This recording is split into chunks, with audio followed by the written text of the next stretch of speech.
শোনো, সমাজ পরিবর্তন করতে গেলে প্রতিটা স্তরে যুবকদেরকে এগিয়ে আনতে হবে। আর এরা তো সেই যুবক যারা পরের জমি জোর করে দখল করে ক্লাব তৈরি করে পরের ঝাড়ের বাঁশ কেটে, এরা সেই যুবক।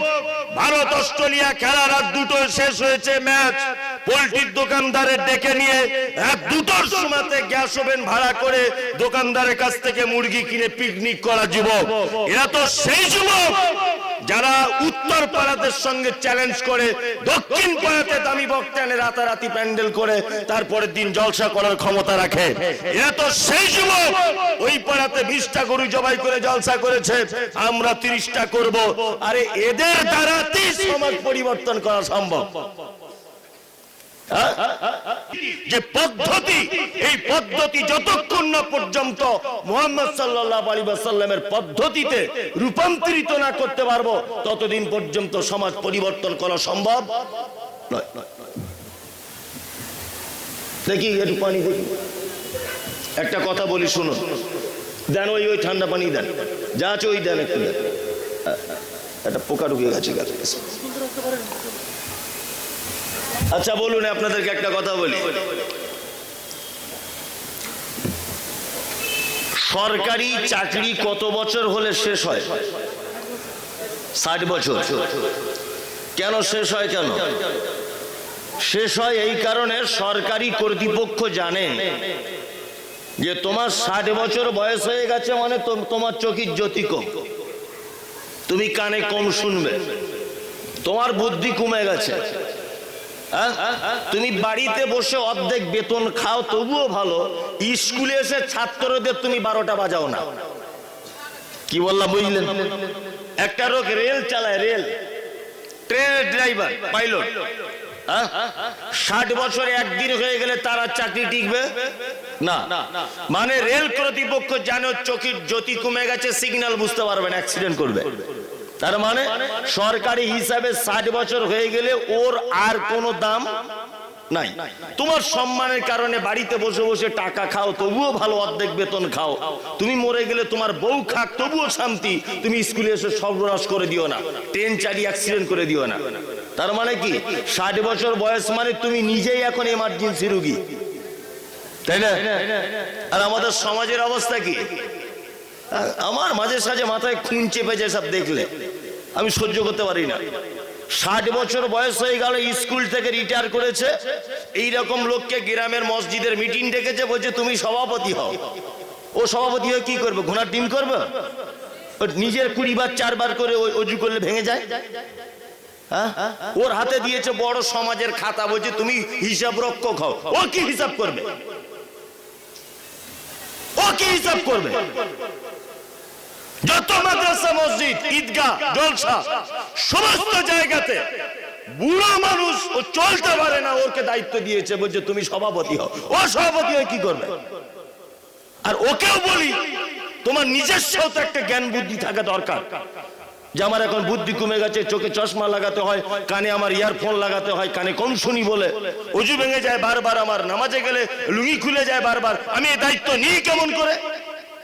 তারও তো একটা বিবেক বুদ্ধি থাকা দরকার। ওকে আবার না দায়িত্ব দিলে মসজিদ পরিবর্তন করে অন্য মসজিদে নামাজ পড়তে যায়। করে কি করে না? করে। বলছে এই মাদ্রাসা দান করি না। বলছে কেন? বলছে আমি ভালো ছিলাম, সভাপতি চালাকি করে 3 জন পার্টিবাজি করে বাদ দিয়ে দিল। ঠিক করেছো, তোমায় বাদ দিয়েছে। তুই বুড়ো বয়সে সভাপতি হতে এসছো কেন? তোমার সভাপতির দাম আছে? তুমি কেন মাদ্রাসার দায়িত্বে থাকবে? তুমি কেন মসজিদের দায়িত্বে থাকবে? তুমি কেন ঈদগার দায়িত্বে থাকবে?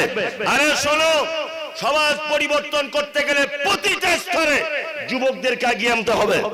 আর এরা তো সেই যুবক যারা পরের জমি জোর করে দখল করে ক্লাব তৈরি করে পরের ঝাড়ের বাঁশ কেটে, এরা সেই যুবক।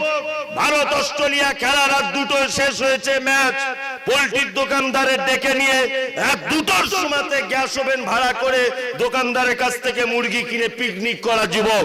এরা তো সেই যুবক যারা উত্তর পাড়াদের সঙ্গে চ্যালেঞ্জ করে দক্ষিণ পাড়াতে দামি বক্তা এনে রাতারাতি প্যান্ডেল করে তারপরের দিন জলসা করার ক্ষমতা রাখে, এরা তো সেই যুবক ওই পাড়াতে 20টা গরু জবাই করে জলসা করেছে, আমরা 30টা করব। আরে এদের দ্বারাতেই সমাজ পরিবর্তন করা সম্ভব। কোথায় কাজ নাই কিছু নাই, সব বুড়ো লোকগুলোকে ধরে এনে বড় খাতা দিয়ে বলছে তুমি সভাপতি হও, আর ও খুব আনন্দ করছে বুড়ো বয়সে একটা দায়িত্ব পেলাম। তাহলে কি বলছি বুঝতে পারছেন না? আসলে ও তো বোঝে না কার নাম দায়িত্ব, ও বুঝে না। আমি মাঝে সাঝে অবাক হই, আবার দায়িত্ব না দিলে অনেক লোক রাগ করে না। এবার একটা কথা বলি, আমি কংগ্রেস পার্টি করি, ধরে নেন বোঝানোর জন্য বলছি।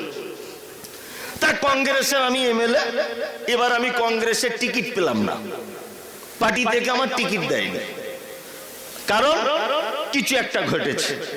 আমি তখন দল পরিবর্তন করে মমতার দলে যাব যদি টিকিট পাই। আমি জানি রাজনৈতিক দলের টিকিট না পেলে লোক দল পরিবর্তন করে, কারণ এখানে 5 বছর এমএলএ হওয়া মানে কোটি কোটি টাকার আত্মসাতের ব্যাপার, তাই না? তার মানে আমি এটা বুঝি যে যে দল আমি করি সে দলের টিকিট না পেলে দল পরিবর্তন করে। এটা করে কি করে না? তো মসজিদের দায়িত্ব থেকে বাদ দিলে তুমি মসজিদ পরিবর্তন কারো করো, নিশ্চয়ই এখানে খাওয়া দাওয়ার ব্যাপার থাকে, তাছাড়া তুমি দল পরিবর্তন করো কেন? তোমাকে বাদ দিয়েছে তাই কি হয়েছে? দিতেই পারে, তাই না? এই মাদ্রাসার দান করে না, কারণ কি বলছো ওকে কেশিয়ার থেকে বাদ দিয়েছে তাই, তো দিয়েছে তাই কি হলো? দায়িত্ব থেকে কাজ করতে হয়, আর দায়িত্ব না থাকলে কাজ করা যায় না? হ্যাঁ, অবশ্যই করা যায়। তার মানে একটা সমাজকে পরিবর্তন করতে গেলে সর্বপ্রথম যুবকদের মাধ্যমে সমাজ পরিবর্তন করতে হবে। নাম্বার 2, এককভাবে সমাজ পরিবর্তন করা যাবে না। এই জন্য মুহাম্মদ সাল্লাল্লাহু আলাইহি ওয়াসাল্লাম সর্বপ্রথম তিনি সংগঠন তৈরি করেছিলেন। তার মানে জমাতবদ্ধভাবে, ঐক্যবদ্ধভাবে একটা সমাজকে পরিবর্তন করা সম্ভব। কি বলছি বুঝতে পারছেন? এবার একটা কথা আপনাদেরকে বলি, আলুর বস্তা দেখেছেন? আলুর বস্তা দেখেছেন না? দেখেছেন? সমাজ পরিবর্তনের যুক্তি পেশ করছে। এখন আলুর বস্তার ভিতরে মাঝখানের দিকে যদি একটা আলু পচে যায়, আচ্ছা বলুন তো সব আলু ভালো, ধরে নেন 100টা আলু আছে, 99টা আলু ভালো, মাঝখানে একটা আলু পচা, তাই তো? আচ্ছা বলুন সব ভালো আলুগুলো ওই পচা আলুটাকে আর সুস্থ করতে পারবে? পারবে না। কিন্তু ওই পচা মালের এত টেম্পার, ও যদি 10 দিন থাকে 1 বস্তা আলু সব পচিয়ে দিবে। পারবে কি পারবে না? পারবে। তাহলে আমাদের দরকার হচ্ছে ওই পচা আলুটাকে বস্তা থেকে বাছাই করে বার করে অন্য জায়গায় ফেলে দেওয়া, তাই না? সমাজে দেখবেন ঐক্যবদ্ধ জীবন কেন করতে হবে? মুহাম্মদ সাল্লাল্লাহু আলাইহি ওয়াসাল্লাম সংগঠনের কথা কেন বললেন? তার পিছনে যুক্তি আছে। এখন আলু যদি আপনি একা বার করতে চান, এটা আলু দিয়ে উদাহরণ দিলাম, মানুষ দেওনাপুরের সব লোক ভালো, একটা লোক খারাপ, গাঁজার দোকানদার, ও গাঁজা বিক্রি করে দোকানে। আচ্ছা বলুন তো আপনি যদি একা গিয়ে বলেন এই তুই যদি গাঁজা বিক্রি করিস তো চামড়া তুলে দেব, ওর কিন্তু 8টা ছেলে, গাঁজার দোকানদারের কটা ছেলে? 8টা, আপনার 2 ছেলে, বলুন তো আপনার পিঠের চামড়া থাকবে না ওর পিঠের থাকবে? আপনার থাকবে না, প্রতিবাদ করতে গেলে থাকবে, কারণ ওর 8টা বেটা আপনার চামড়া তুলে দিবে, তুলে দেবে। তার মানে বোঝা যাচ্ছে এককভাবে যদি ওই গাঁজার দোকানদারকে আপনি বিরোধিতা করেন বা তার বাতিলকে যদি আপনি সমাজ থেকে উৎখাত যদি করতে চান, এককভাবে কোনোদিন সম্ভব হবে না। যদি ওই গাঁজার দোকানদারের প্রতিবাদ করার জন্য 10 জন গ্রামের যুবক, 10টা পরিবার, 10টা লোক যদি এককভাবে তাকে হুঙ্কার দিয়ে বলে তুমি যদি দ্বিতীয় দিন গাঁজা দোকানে বিক্রি করো তোমার পাছার চামড়া তুলে দিব, বলুন তো দেখি দোকানদার ভয় করবে কি করবে না? করবে। তার মানে বোঝা যাচ্ছে একা একা সমাজ পরিবর্তন করা যাবে না।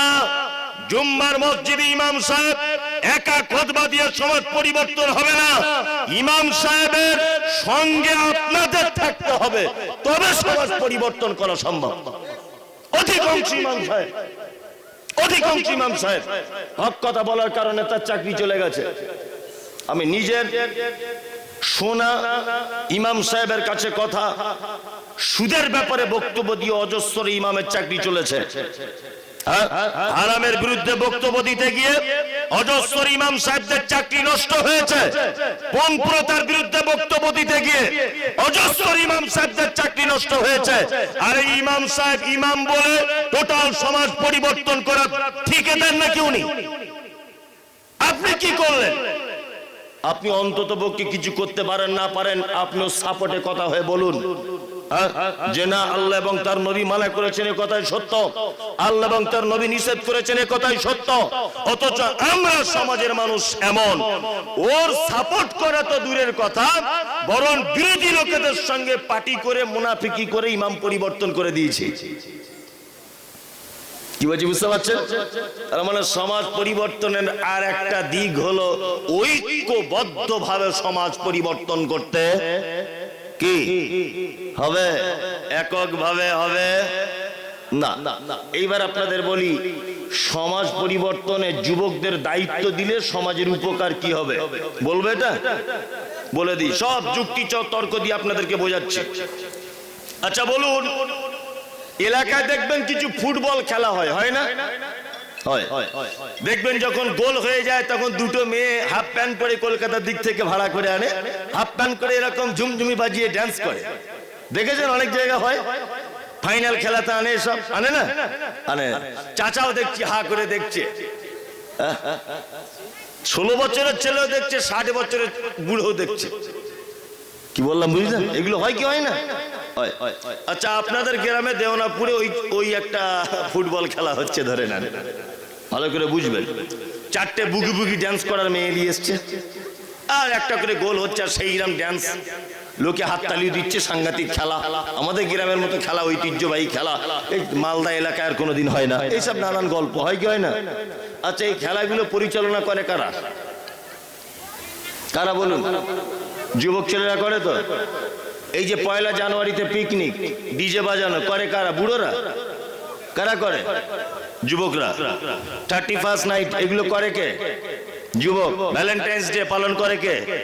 যুবক। গ্রামের ক্লাবের সেক্রেটারি হয় কে? যুবক, তাই না? যে সমস্ত যুবকরা দেখবেন সমাজে বা আপনার দেওনাপুরে বেশি বাড়াবাড়ি করছে অন্যায় কাজে, তাদেরকে ধরে মাদ্রাসা, মসজিদ, ঈদগাহ, জলসার দায়িত্ব দিয়ে দেন, দেখবেন গ্রাম পরিবর্তন হয়ে যাবে। কি বললাম বুঝলেন না? যে যুবকটা 16 দলীয় টুর্নামেন্ট পরিচালনা করে, ন্যাংটো মেয়ে এনে ড্যান্স করায়, এর পিছনে যে ছেলেটা সব থেকে বড় হাত বা যে ছেলেটা ওই খেলার সভাপতি, তাকে ধরে মসজিদের সভাপতি করুন। ওর বিবেক বাধা দেবে যে আমি এখন আল্লাহর ঘরের সভাপতি, ন্যাংটো মেয়ে ভাড়া করা আর যাবে না। আমি এখন মসজিদের সেক্রেটারি, আমি আর ডিজাইনে 1 জানুয়ারিতে পিকনিক করতে পারবো না। লোকে আমাকে খারাপ বলবে। এই মানবিকতার দৃষ্টিতেও দেখবেন ও পরিবর্তন হবে। হবে কি হবে না? হবে। তাহলে কাল সকাল থেকেই দায়িত্ব হয়ে গেল, আপনার তবলিগি জলসা সব বাদ দিয়ে দিতে হবে, সব যুবকদের আনতে হবে সব জায়গায়, ঠিক আছে? আর যুবকদেরকেও বলছি, তোমরা তো এটা জানো যে সারা পৃথিবীতে তোমাদের কারণেই অন্ধকার জায়গাতে আলো জ্বলেছে, তাই না? তার দৃষ্টান্ত দীর্ঘ 15 বছর যাবত পার্শ্ববর্তী দেশ, যে দেশের বর্ডারের কাঁটা তার দেখা যায়, তার নাম বাংলাদেশ। 15 বছর যাবত শেখ হাসিনা স্বৈরাচারী সরকারের কারণে আল্লামা দেলোয়ার হোসেন সাইদি থেকে শুরু করে, মামুনুল হক থেকে শুরু করে, আব্দুর রাজ্জাক বিন ইউসুফ থেকে শুরু করে, মুজাফফর বিন মহসিন থেকে শুরু করে, রফিকুল ইসলাম মাদানী পর্যন্ত প্রতিটা স্তরের আলেমরা নির্যাতনের শিকার হয়েছে শেখ হাসিনার নির্যাতনের কারণে। এটা আপনারা দেখতে পেয়েছেন। শেখ হাসিনার 15 বছরের এই গুন্ডাগিরি, এই মস্তানি, অজস্র যুবকদের রক্তের কারণে শেখ হাসিনা আজকে পালাতে বাধ্য হয়েছে। বাংলাদেশ এখন মুক্ত আলেম ওলামাদের দেশ। তারা এখন নিজের ভাষাতে, মায়ের ভাষাতে, নিজের স্বাধীনতার সাথে কথা বলতে পারছে। আগে বাংলাদেশ আলেমদের স্বাধীনতা ছিল না। সামান্য হাদিস কোরআনটা অনেক দূরের কথা, ওটা পরে বলছি। পার্শ্ববর্তী দেশকে নিয়ে শিক্ষা গ্রহণ করুন। যুবকদের আন্দোলনের কারণে একটা জাতি তার স্বাধীনতা পেয়েছে কথা বলার, তার নাম বাংলাদেশ।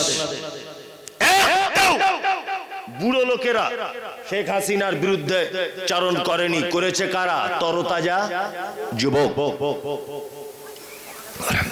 তরতাজা যুবক। ওই জন্য আপনাদের কাছে বিনীত অনুরোধ, প্রতিটা ইসলামিক সেক্টরের যুবকদেরকে আগিয়ে আনবো ইনশাআল্লাহ, ইনশাআল্লাহ। এইবার আপনাদেরকে বলছি, আচ্ছা সমাজ যে সংস্কার করতে হবে, এটা কি অবশ্যই করা দরকার? সমাজের কি কিছু রোগ আছে? আছে, আছে। রোগে তো ভর্তি, রোগে ভর্তি না। আমি মাঝে সাঝে অবাক হই, 15 জন মেয়ে ছেলে গোল করে বসে আছে, 15 জন। একজন মাঝখানে একটা খাতা নিয়ে বসে আছে, আর একজন মেয়ে ছেলে দেখছি হাওয়া করছে পাখা নিয়ে।